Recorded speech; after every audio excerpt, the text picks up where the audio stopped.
Here you go, boys. Say, you both look like you got a furphy or two to tell.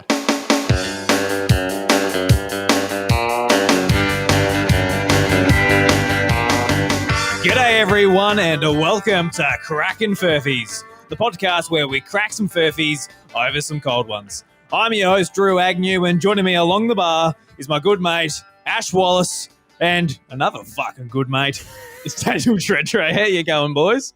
Oh, excellent, Drew. What about you, Dan? Oh, I'm excellent, especially after that top-notch introduction there. Thanks, Podfather.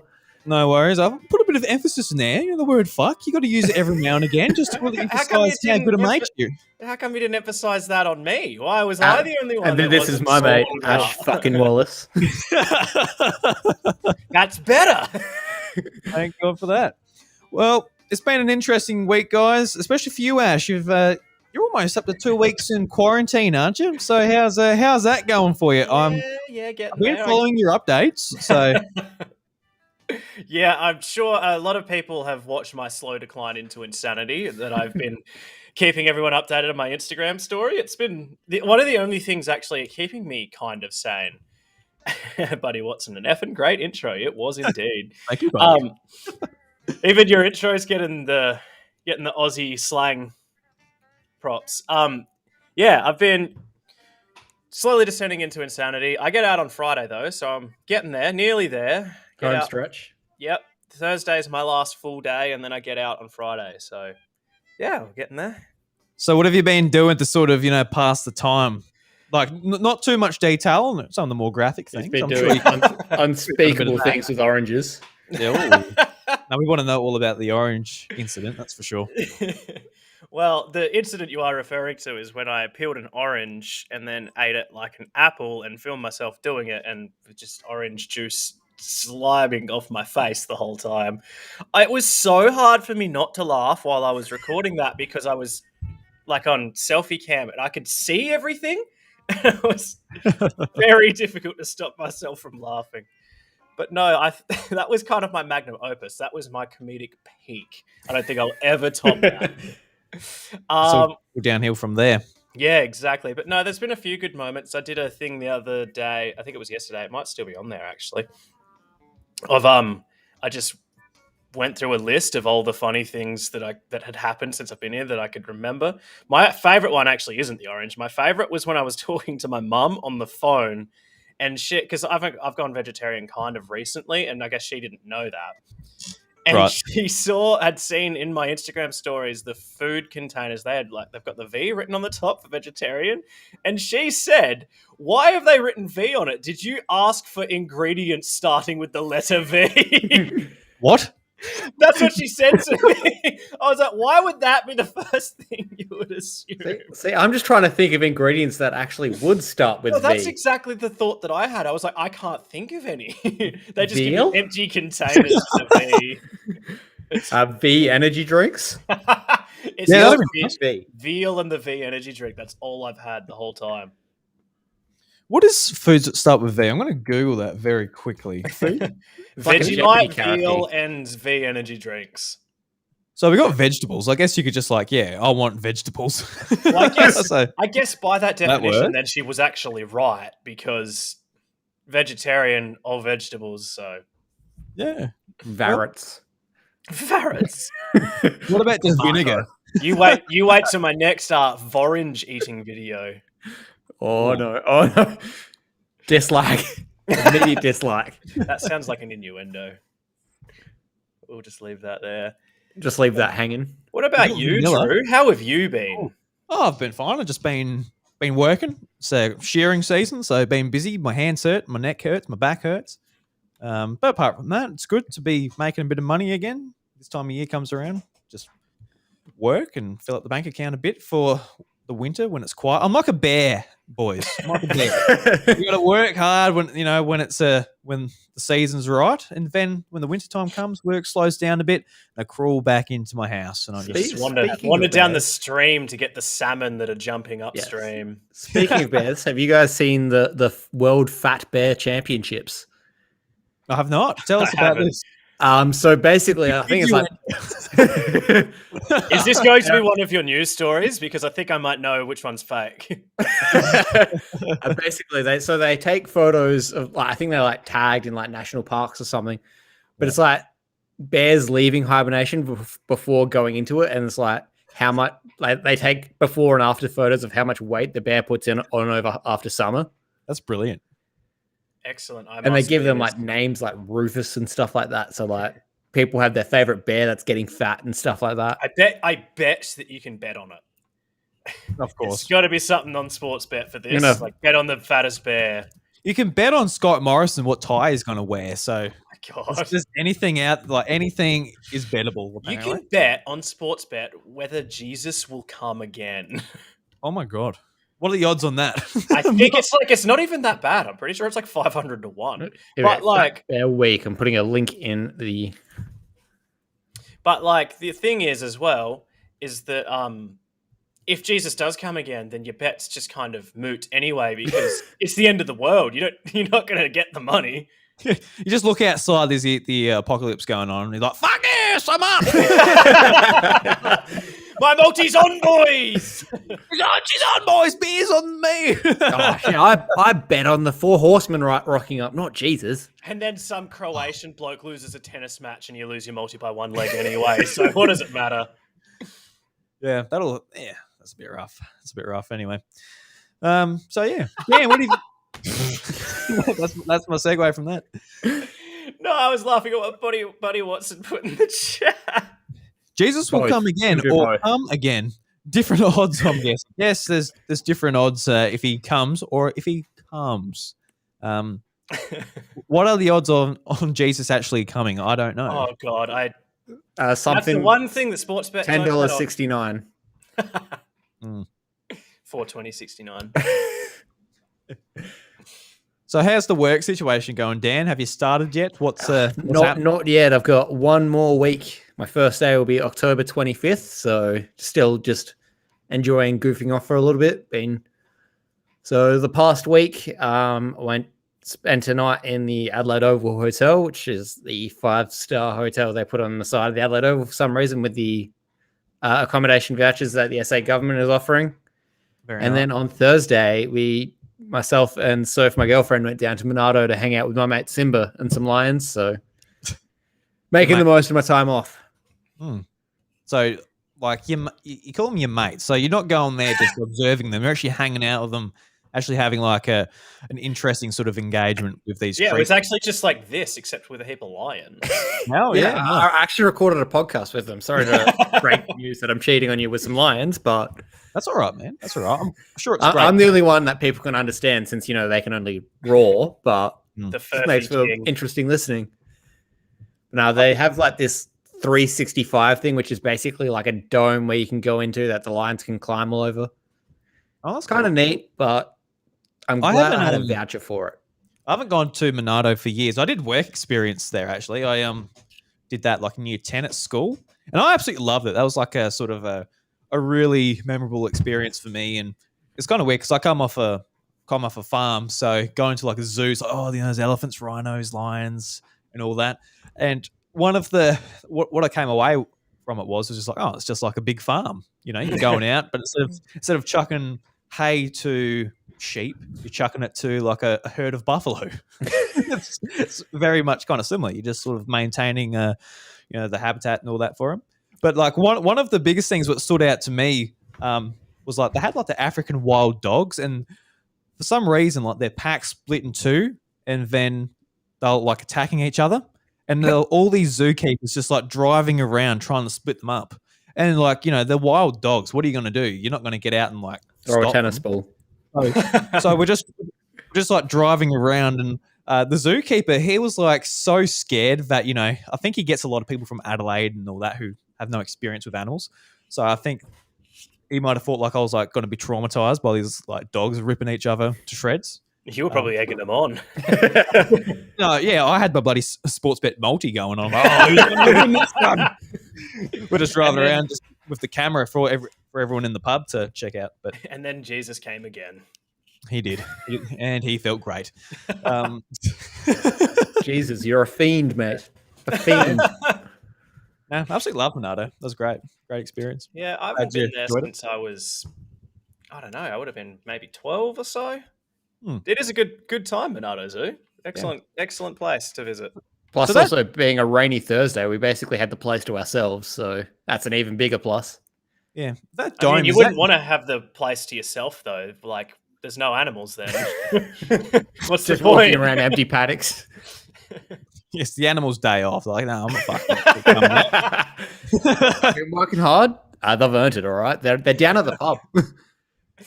Down betting on whether Jesus will come again. All right, I think it's time to crack a cold beverage. Yeah, well, yeah, I think it is too. I've just got a Carlton Dry. Nothing too exciting there, boys. Let's get that right in the microphone, I reckon. I'm actually drinking post mix or pre mixed Captain Morgan's for the first time in about 5 years, I reckon. How's it A lot going? A lot of memories came flooding back when I had my first sip. Good memories? Not all of them pleasant, and a lot of them that I can't remember as well. My favorite memories are the ones I don't remember. I'll never forget them. I've got something experimental again today. Horchata. Is it nuclear fission? It's horchata style milk stout from Canada. Ooh, I have milk no idea whether this will be good or not, but it's You got to not let us know what that's nuclear about. Milk. It's from stout. Canada, so at least they'll apologize if it's no good. Yeah, sorry. Tastes like shit. Sorry. Not just like here in Australia, we're just like, oh, that's not bloody draft beer. Disgusting. That's what everyone down at the pub's like when I worked Yeah, there. It's like- down in the southeast, they have a very basic taste palette, but I love that Yeah. about them. Even like Furphy, they're like, oh, that tastes like shit. Tastes like flowers. Oh. You're like, Furphy to me just tastes like another one of those country beers. It's that like the back standard compared one you to- get on tap. Yeah, it's like that laid back compared to most craft beers. It's Yeah, just 'cause- like Yeah, when it came to Beachport, everyone was like, what's this bloody fancy beer? Furphy's like, oh, well, I really enjoy Furphy. The reps here can't say anything too bad about it. But Name dropping them in our podcast, so we can't say anything bad about it. no, we're cracking them, all right. Would not really recommend, but I bought it, so I'll finish it. But Yep. no good. it is what it is. It But does I've what just it got do. some Kaiju Crush here on standby in case it was terrible to just chase it down. Was it bad enough to follow it down? For Ooh, you crush cut or- out a bit just then, Drew. You did cut out quite a bit, Ooh. and you're frozen. Oh, Oh, boy! technical And the potatoes back. difficulties. Yeah, well, I'm still here, everyone. Don't worry about that. Yeah, okay, now we can hear you. That's a bit better. You'll just have to beer bong it, Dan, if it's no good. Down the hatch Do a Sunday beer bong. I'd love to see that. That would be in my little goblet I've got here. Yes. No, I'll stick with my Captain Morgan's, my spice rum. It's just, it doesn't taste anywhere near as good as it used to. I've ruined it by drinking too much dark spice rum, like Crackin and the Captain Morgan's Black. They're just so much better. Yeah, it's the Captain Morgan's Black. Would you compare it to Kraken? Is it on that league? Because I love Kraken. I would say it's pretty different. I wouldn't compare them on a level where like one is better than the other. The Captain Morgan's one is way more vanilla-y, but I really like it. I reckon it's just as good. And it is cheaper too, usually, so that's a bonus. I have to get myself a bottle. Yeah. Yeah, it's something you have to try for yourself because it is like almost a completely different flavour. Right. Well, it sounded like all three of us went to speak at the same time just then, and no one did. No, after you. After you. Well, Canadians rubbed off on Dan. He's like, sorry, I won't over it. He's gone full Canada. Oh, sorry. Right, Ed. let's jump into some Furphys and see if we can crack some. Excellent. Sounds good. Let's go. All right. So you boys have two to make up for Tom. Apparently, Tom's Furphys are just so excellent that we all need two to make up for his missing one when he's not here. Well, we've done it with three people a couple of times. Every time we've done it with three people, we've done 2 rounds. That's the only reason I said that. I mean, I've got plenty of stories in my bookmarks to make up for 2 stories anyway. It's just, am I creative enough for that? I don't know. Well, another thing as well, since I don't know which one of us it was definitely me actually, that had the bright idea to invite Tom to this. It takes so much more work to do these furfies now that he's been in it because he's raised the level of furphy telling to such a high standard that now I have to prepare a lot more before I tell mine. Yeah, it's no good, How Tom. rude. No good. How Yeah, rude.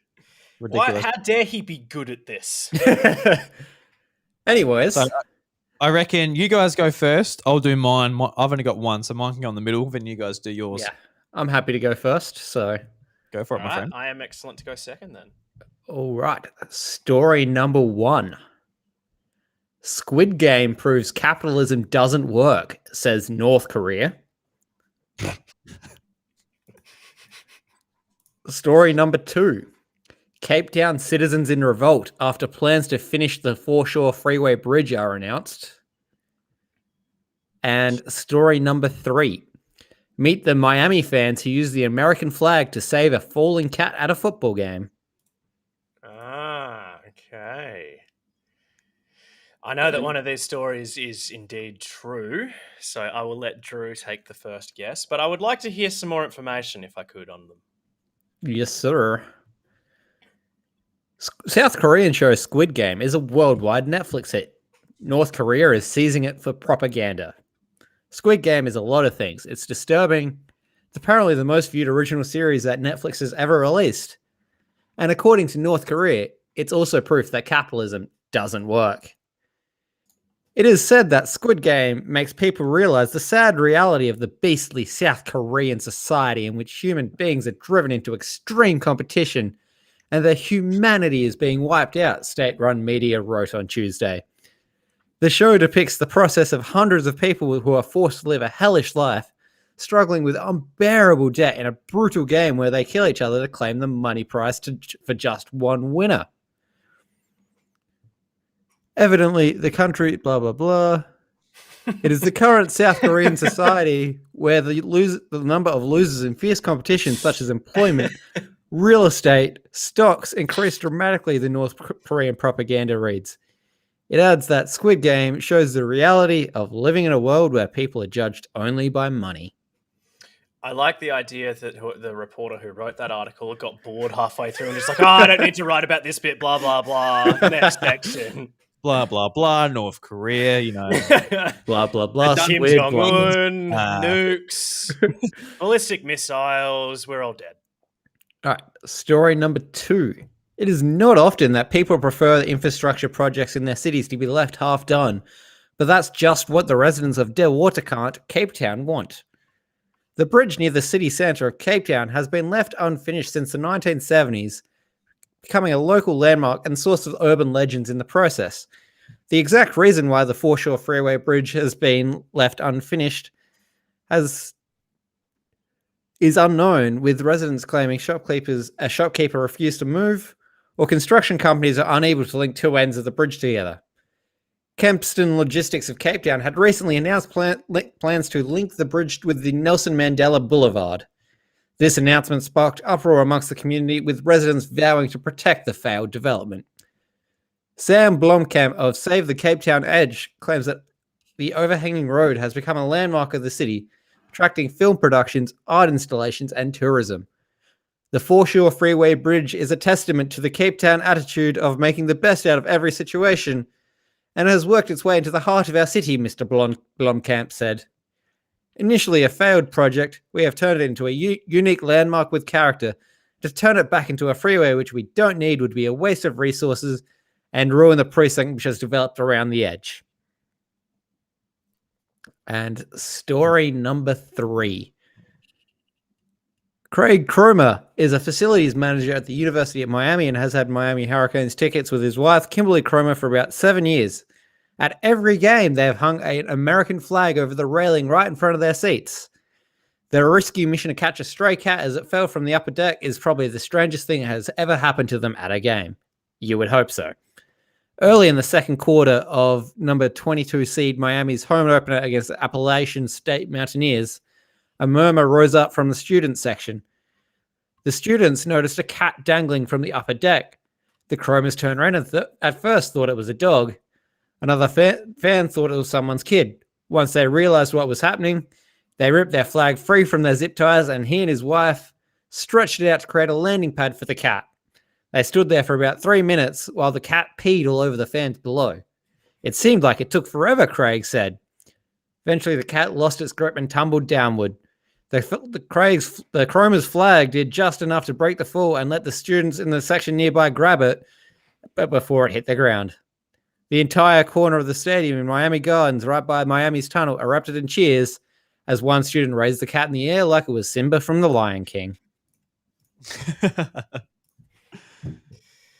Oh, you do know how to make a story sound like a plant, Dan. Well, I know that one of them is true, so I will let you have the first stab at this one, Drew. There was a lot of rhyming that happened just then. Well, don't know. I'm going to go with number 1 or 3. Just watching Ash's eyes there as I say that. Avert your gaze, Ash. Avert your gaze. All right, so this is just my thing. The first one about North Korea commenting on obviously a very successful Netflix series from South Korea. I'm not 100% sure whether they would. Obviously, they're not going to like it because it's from them, from that nation. But whether they would comment on it or not, I'm not sure. I feel like they might just ignore it potentially. I don't know. But that's my thinking there. I think they might just be like, just trying to ignore it and not comment on it at all. Could be very wrong there. And also the third one, just like you could have made that one up, and that could have been like a red herring sort of from before. You're talking about, talking to your mate Simba, and you're also involving Simba in your bloody news story. That's what I said. That's what I was talking about when I said you sure know how to make a story sound like a plant.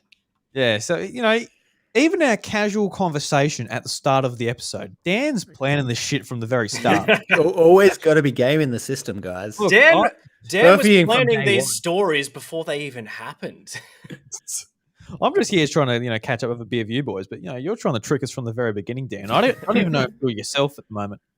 Is that even a real hat you're wearing? Probably not. No, it's not. These aren't actually real headphones. Are you even a nuclear scientist? We just don't know. So it's probably number 2 at this point. I forgot what number 2 was. What was that one again? It was the construction for the freeway in Johannesburg. In Cape Town, the unfinished freeway. Could be that one too. It could be one of the 3. You are correct. Could be. I'm just going to go number 1 because why not? I'm pretty sure that's going to be wrong, but I've got to hurry up here. So number 1. Okay, so I know that number 3 is indeed true because I've actually seen the video. Okay. I don't know between 1 and 2. I was going to go with 1, but now Drew's gone with 1. I kind of want to go with 2 just so one of us will definitely get it. But I'm not going to do that because that's a lame way to play this game. I am going to go with number 1 because it was my initial boy. Come on, Ash. Number 1. Number 1. Number 2 is the furphy. You dog. While there is an unfinished bridge from the 70s overhanging the middle of the Cape Town city, there are currently no plans to fix it. During the 2010 World Cup, Hyundai actually managed to prop a 35-foot vuvuzela against it. Damn you, Hyundai. Can I just say as well? Rabombay. That was the most boring furphy we've had yet. You could have made your furphy about anything. It was about people don't want a bridge to be finished.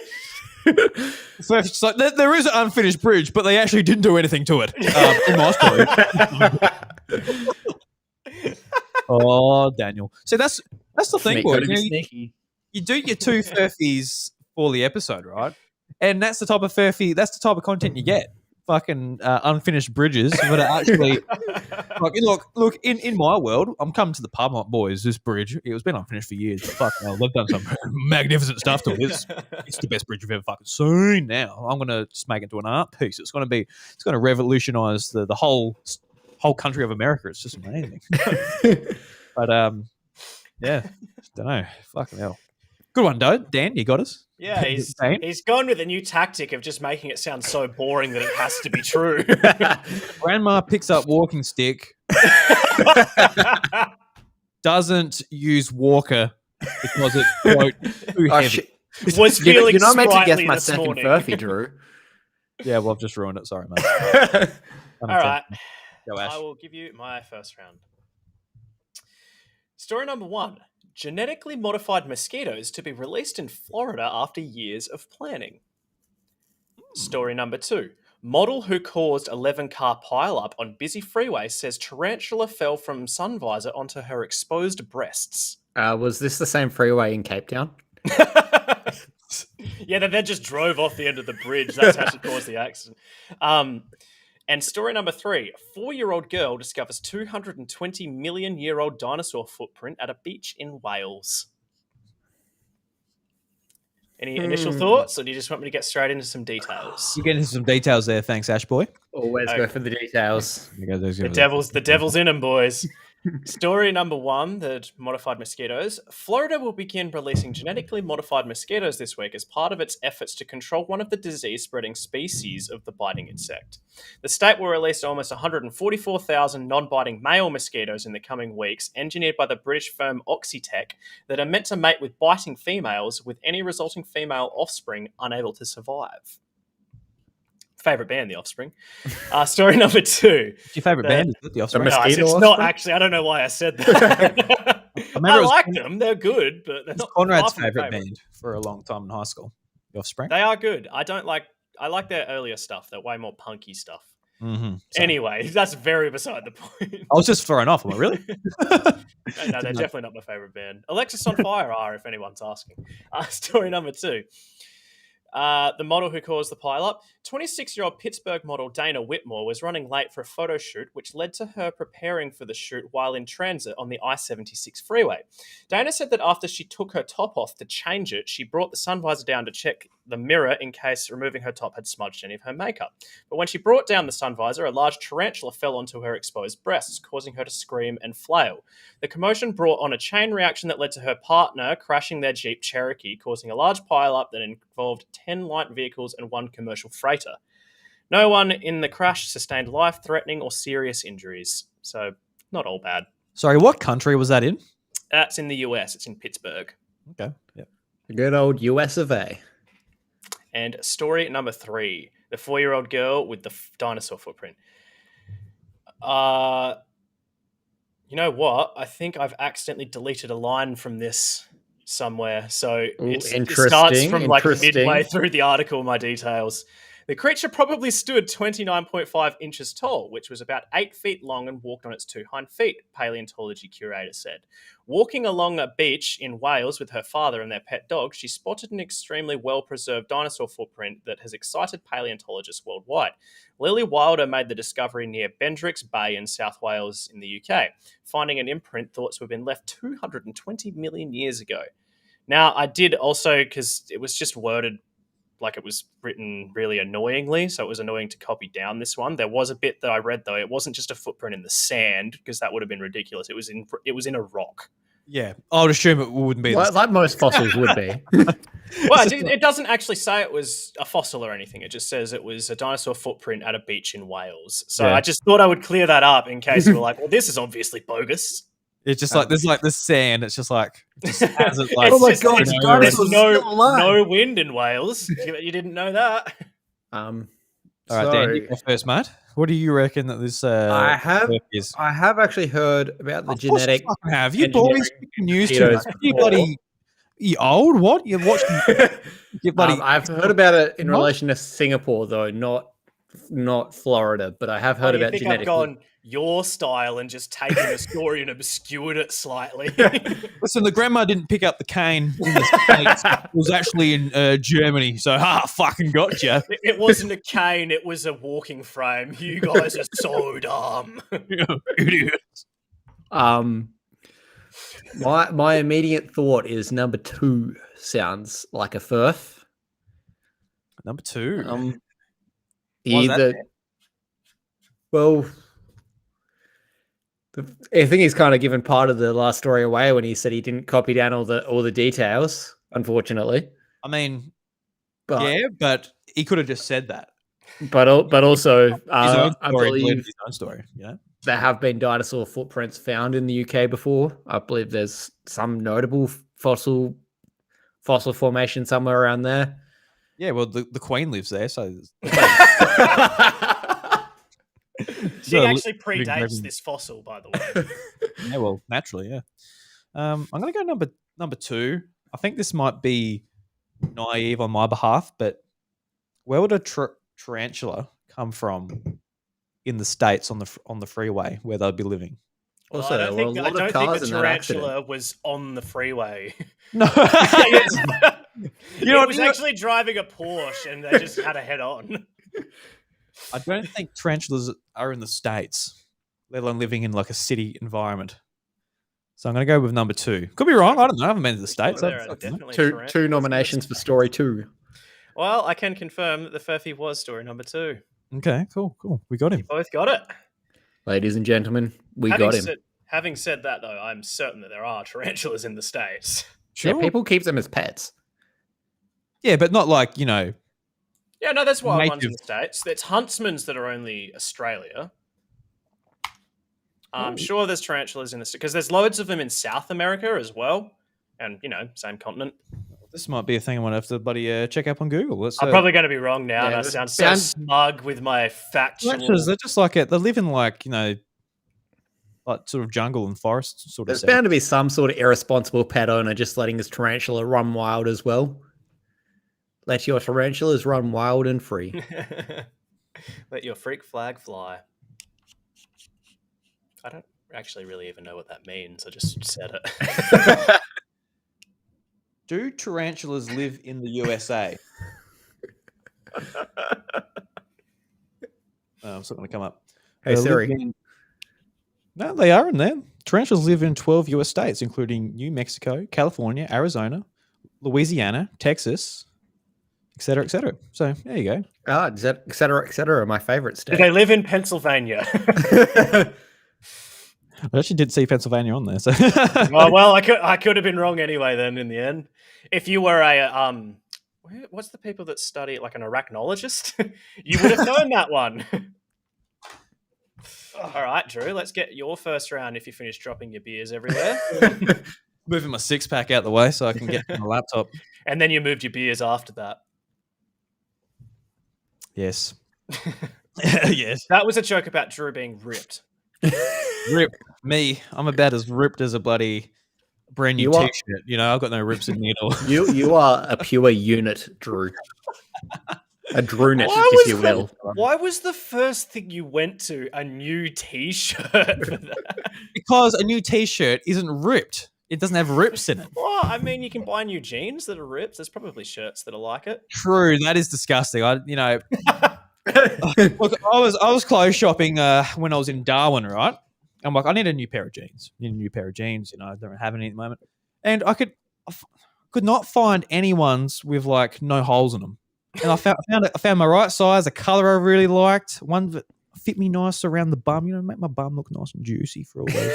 Oh, you don't need any your help bum with always that. looks nice and juicy. Oh, look, it's just gaping. It's made it look fantastic. That's not a word it has you want like- to use when you're describing your bum.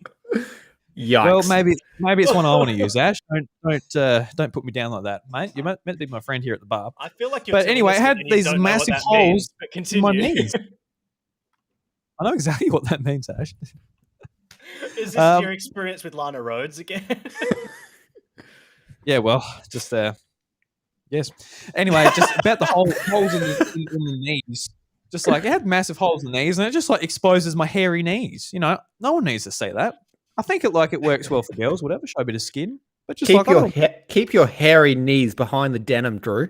So I agree, know- Dan. So I didn't get the holy jeans. Like a friend of mine that I used to have in high school used to wear ripped jeans to school, and she used to only shave the parts of her legs because she was lazy that the holes would show. That's amazing. Yeah, well, okay. But I mean, that's something that you could do. You could just shave your knees and buy those jeans. Shave my knees. Shave I'd rather not. I'll have like chafed knees just rubbing against these jeans I'm on. You could always buy right. the jeans and embroider the holes back up. Yeah, but then they won't. Yeah, no, just I'm not much of a at school when we had to do sewing and stuff. I was the kid, and I put the sewing machine needle through my finger. I did that, and then we were like stitching by hand these pencil cases, and I had like real baggy parachute pants at the time, and I was just like talking to mates. What, did you go to school in the 60s? Why were you wearing parachute pants? He was cosplaying as MC Hammer. Well, they weren't like blood. I wasn't like a rapper getting around. They were just like baggy fucking parachute pants. You probably saw them when I went to school. I don't know. I probably did. I don't remember things that happened yesterday. So. I wouldn't expect you to remember my pants necessarily. I can't. You used to wear like denim shorts at school. Me? Did you? I don't know. I don't know that I've ever worn denim shorts before. I don't even wear jeans. I don't like jeans. All right. Well, I'm a I chinos must be thinking person. of my other lover at high school. Just give you that gaping bum hole. Yeah, gaping bum hole with just like hairy knees exposed. Jesus Christ. All right, let's move on. Yep. So anyway, that's the furphy. But I never bought those jeans, so you don't have to worry about that image of me getting around in public. I'm glad we got to that in the end. All right, so my stories, they're video game themed, just so everyone knows. So story number 1, FIFA doesn't want an exclusive license deal with EA. Story number 1. Story number 2 is US gaming has lost half of the audience it gains it made in 2022. It's from the NPD. Story number 3, God of War creator David Jaffe joins Xbox Studio The Initiative to foster new action IP for Game Pass. So did you say story number 20? Did you have 2022? Have you given us a story that happened in the future? Yes. Arnie himself came but- back to give you this information. I think it says story number 3, but I'm recording this, so I'm sure we'll be able to listen back to it and give myself a big slap on the wrist for saying that. But anyway, did you catch the story or just get the number? No, story number 2. You said it happened in 2022. You did. I wasn't. Oh, Can well, you please read that one again? 2020. US. Okay. Yeah. Yeah. Okay. Sorry. So I have some initial thoughts, but I would like to hear some more information, if I could, please. Okay. So FIFA doesn't want an exclusive license deal. After nearly 3 decades of partnership with Electronic Arts, FIFA is looking to play the field. The Football Federation today laid out changes in strategy, saying it plans to widen its gaming and esports portfolio. Quote, FIFA is bullish and excited about the future of gaming and esports for football. And it's clear that this needs to be a space that is occupied by more than one party controlling all rights. End quote. So that's a bit of the article I'll read for that one. Story number 2, the US gaming has lost half of the audience gains it made in 2020. 2022? It's well established. Yes, Dan. It's well established that more people started playing games when the pandemic hit. But a new report from the NPD group suggests a chunk of those new gamers have moved on. According to the NPD 2021 Evolution of Entertainment report, 2020 saw the number of Americans playing games jump from 73 to 79%. However, this year the figure has backslid to 76%. In spite of the audience decline, the NPD found spending of the US video games is up 33% of the 6 months ended in July 2021. So that's the information I'll give you there. And story number 3, God of War creator David Jaffe joins Xbox Studio The Initiative to foster new action IP for Game Pass. After leaving Sony Interactive Entertainment in 2007, can't do numbers tonight, guys. Fucking good. After leaving in 2032. The mind behind some of PlayStation's biggest franchises, such as Twisted Metal, God of War, and Drawn to Death, David Jaffe will be getting back into video game development by joining The Initiative, Microsoft's homegrown studio to foster new action IP to debut on the company's Xbox Game Pass service. The move was a personal decision made by Jaffe to get back to creating some, quote, fucking awesome games. End quote. This is a quote from David Jaffe. I love my time at Sony. Together, myself and the team at Santa Monica Studio created some truly iconic IP, from God of War, Twisted Metal, and even my later project, Drawn to Death. I am proud of the titles I have worked on. It's been good to have had a break from the industry and focus on family and interact with a passionate audience through my YouTube channel. But now, more than a year, I need to get back to creating some fucking awesome games. The work from home situation has made it easier than ever to create from home, and I can't wait to collaborate with everyone at the initiative in LA, end quote. So that's all the information I'll give for that story. So, boys, what do we think? Any questions? Well, number one, I can see is true because EA are the worst. So, EA aren't too bad. They're actually going pretty well compared to Ubisoft and Activision at the moment. The other two major publishers. True. Pretty bad shit at the moment. So, EA, in all respect, looking all right. But what do you reckon about FIFA not being called FIFA anymore? Because they've had the rights locked down for a long time. Do you actually think that they would just say don't need that money anymore? Comes out will still be called. Oh, do you mean that EA will keep making the games but call it something else like Pez? Because this opens the doors for other publishers as well to get FIFA. The name in their games, which is I can definitely see that one being true as well, just because the FIFA games have deteriorated in quality so rapidly in the last few years because EA are just trying to monetize every aspect of the game that they can because EA will be EA. When you first read the article, the headline for that, I thought you were saying that the game itself, the people that make the game are trying to move away from EA, but I was like, EA make that game, they don't just publish it. But no, obviously you meant the actual FIFA Football Federation, the FIFA branding sort of thing. Yeah. God, I actually have no idea on this one. All three of them sound so easily true that I can't pick one over the others. Number two was a lot of numbers thrown at us. Correct me if I'm wrong. Isn't the key figure... Numbers are easy to make up. I just can't read them. So they're actually just words and you read them wrong. Isn't the key figure with God of War Cory Balrog, or was he just the director of the last game? Yeah, so that was the last game. David Jaffe, he's the one of the lead developers on the original God of War on PlayStation 2. Yeah. Yeah, he did say when he was reading the details that he left in 2007. Or it might have been 2070, who knows with Drew. But also, you say he was moving on last year after he said he was left in 2007. So, yeah, a bit more context for that, I guess. He left Sony Entertainment in 2007, but he actually stayed on with his own team that disbanded in 2014. So he's been on a bit of a break since then. He's actually got a YouTube channel, which is really funny. Just comments on video game industry stuff and plays games and hangs out. He's actually found a fair bit of success there. So I've subscribed to him, actually watch him a bit. But it's interesting because he's actually he's getting back into the game because he's a really creative guy. He just says what he wants to do, and he's had an opportunity at the initiative to actually jump in and be able to make some games again. And with Perfect Dark as well. I read the last bit of the article sort of talks about the Perfect Dark reboot as well. So I'm looking forward to that, actually. Perfect Dark. You guys play Perfect Dark on Nintendo 64?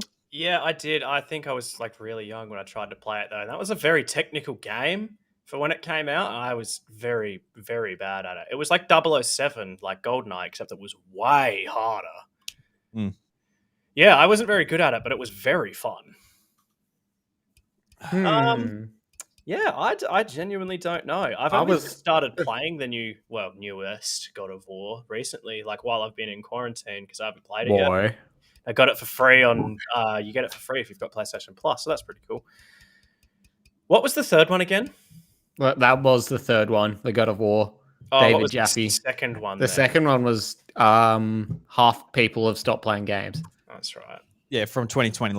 Out of all the people that actually started, come to gaming because of the lockdowns and that, a lot of them have left because they've gone back to work and probably forgot about games, type of thing. Yeah, I mean, that sounds very true, but is it a red herring? Essentially, I'll do it again. It's like, you know what? It did go up by 77, but I said 78. You know, I'm just going to take a stab in the dark and lock in number 2. I'm going to go with number 3. I'm going to go with the God of War one. I feel like you saying that you watch him a bit has inspired you to write a furphy about him. See, I was going to say number 3, and then he started talking about Perfect Dark unprompted. Well, I don't know. I'm probably wrong then. We'll find out. True. Put us out of our misery, please. Number 3. Number 3. Ash was correct. God damn it. Why'd you stop talking about Perfect Dark? Because that's the game the initiative at Xbox are making. No, David Jaffe is very much happy just doing his YouTube stuff. He doesn't want to fucking go back to making games for big conglomerates. Fuck that. He's just getting people's sub money on YouTube. Like and subscribe, he says. And ring the that bell for notifications. Don't ring the bell. Fuck's sakes. That's just and comment for the algorithm. All right, Dan. Well, how about we get your second round then, big boy? Okay. Story number 1, Grandma falls over. Oh, what? Story number 2, Grandpa picks her up. Separate articles for these stories. Story number 1. Okay, I can do a round for that. Sorry. Scientists find traces of cocaine in United Kingdom shrimp. Story number 2. Alaska man arrested for stowing away in the cargo hold of a FedEx flight to Frankfurt. And story number 3. Vienna museums open adult-only OnlyFans account to display tasteful nudes. Wait, sorry, can you Tasteful repeat nudes. that one? That's okay. The last one. Yeah. Vienna museums open adult-only OnlyFans account to display tasteful nudes. Okay. What's a Yeah, tasteful again. nude? Like, I've just got no not, idea. Not gaping. Non-gaping nudes. I'm going to assume, like always, we want more information. So. Yeah, I've got no idea so far, so I would love some more information. Researchers in the UK, of story number 1, of course, researchers in the UK have found traces of illicit drugs, pharmaceuticals, and pesticides in samples of freshwater shrimp. A study carried out by scientists from King's College London and the University of Suffolk tested the exposure of wildlife like freshwater shrimp to different... Shrimp! Freshwater shrimp to different micropollutants at 15 different exposure sites in the county of Suffolk. Scientists were surprised to find illicit drugs in samples in rural England, with cocaine found in all samples tested, and ketamine also widespread. Such regular occurrence of illicit drugs in wildlife was surprising, Leon Barron from King's College London said in a press release. We might expect to see these in urban areas such as London, but not in smaller and more rural catchments. Researchers also found traces of phenuron, a pesticide that has long been banned in the UK, added Barron, who said the sources of the chemical are not clear. Story number 2. Ever thought international flights were too expensive? An Anchorage man has had the same thought and attempted to act on it to get a free plane ride to Germany. Sydney Dinwiddie, 31, of Mountain View, Anchorage, was arrested last Wednesday as he attempted to stow away on a FedEx flight that was refueling at Anchorage Airport on its journey to Europe. He was found by runway crew just as the plane finished loading additional cargo before takeoff. He had a small bag with him, including items such as his passport, spare clothing and toiletries, and food for the bumpy ride.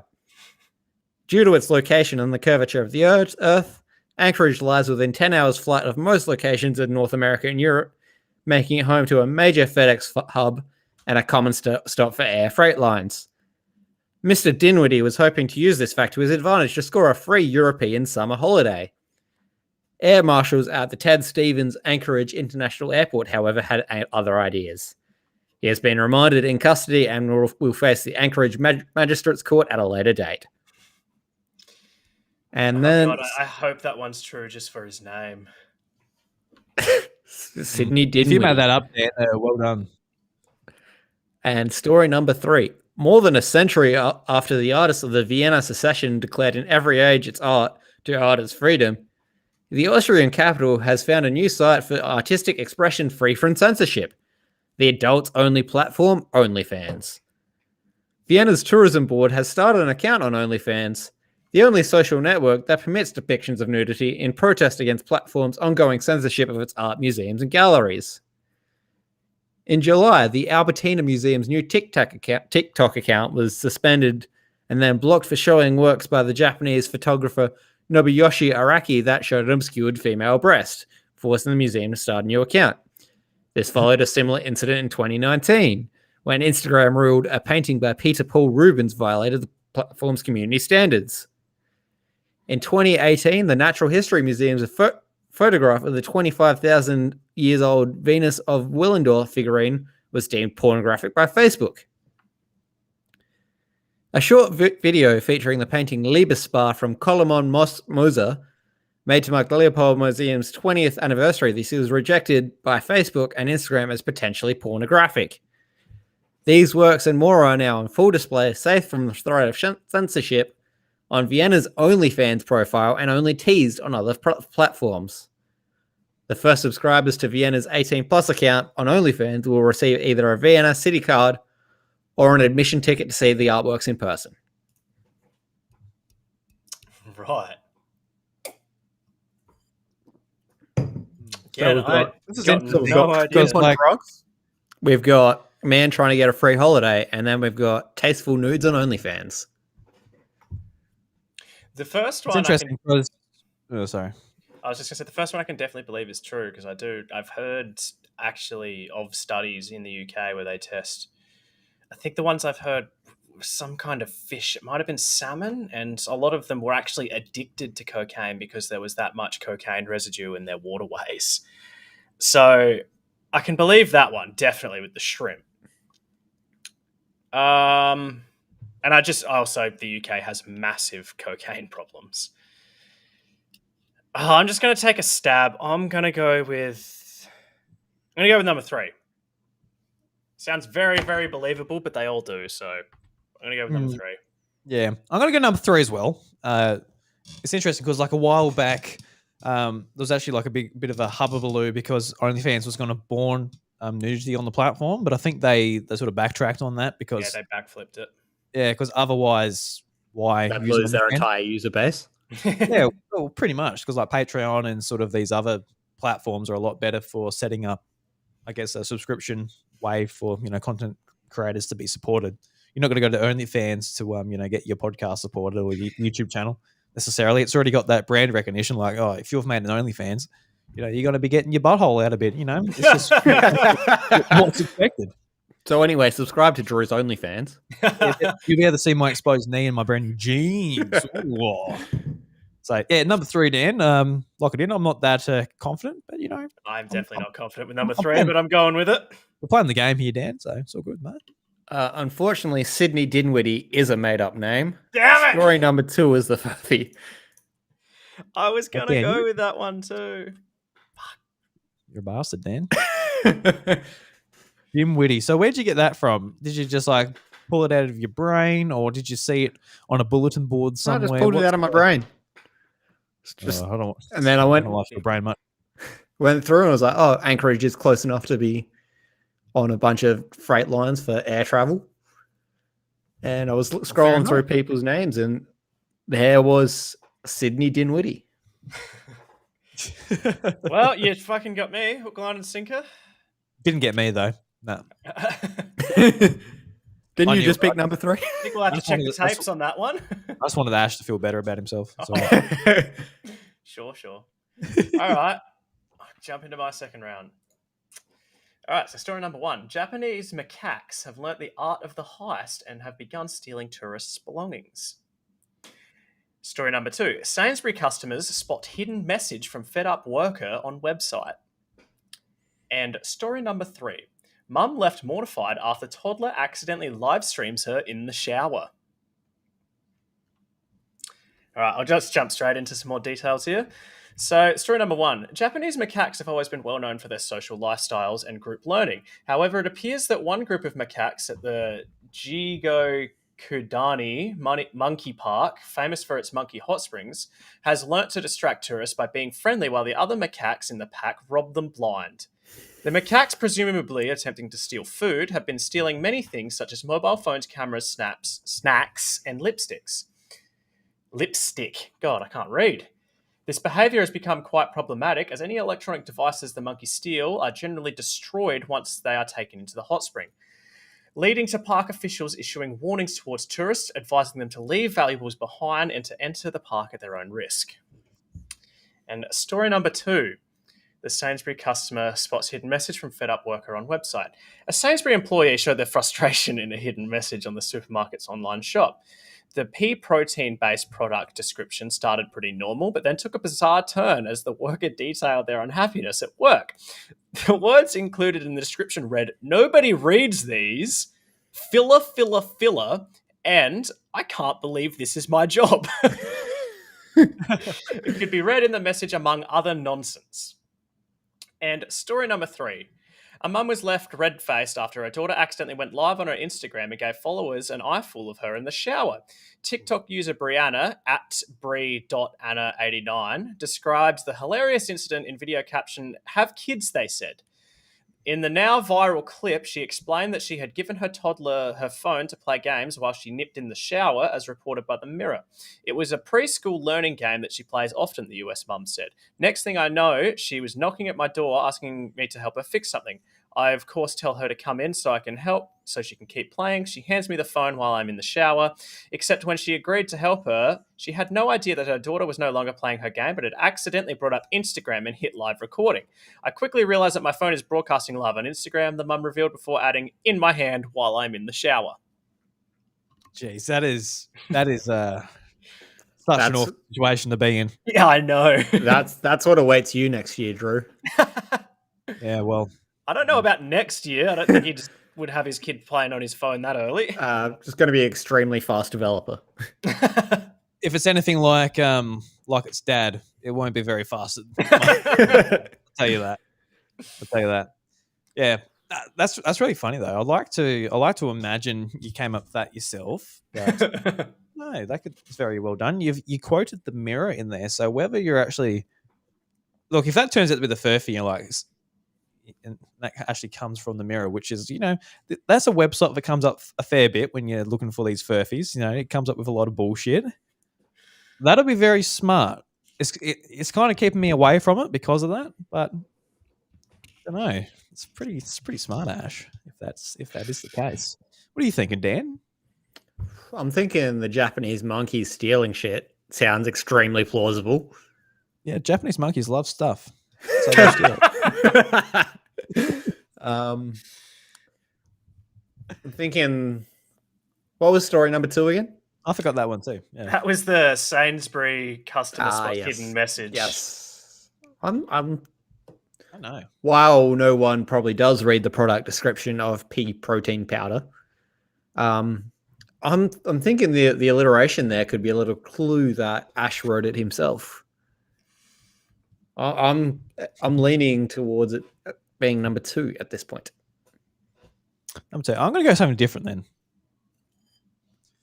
That could be detrimental to my Furphy. Widen the net, says Drew. I'm going to widen the net. Look, the odds are really bad on this. As a sports bet man, as we said at the start of the episode.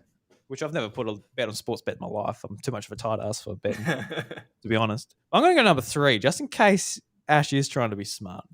I don't know if he's chucking that in there to really throw us off, but I'm not going to let him. I don't care if I lose. I think I will lose, but just in case. Number 3. All right then. So number 2 and number 3, I can confirm that the Furphy is the Japanese macaques. Number 1. Well done. Well done.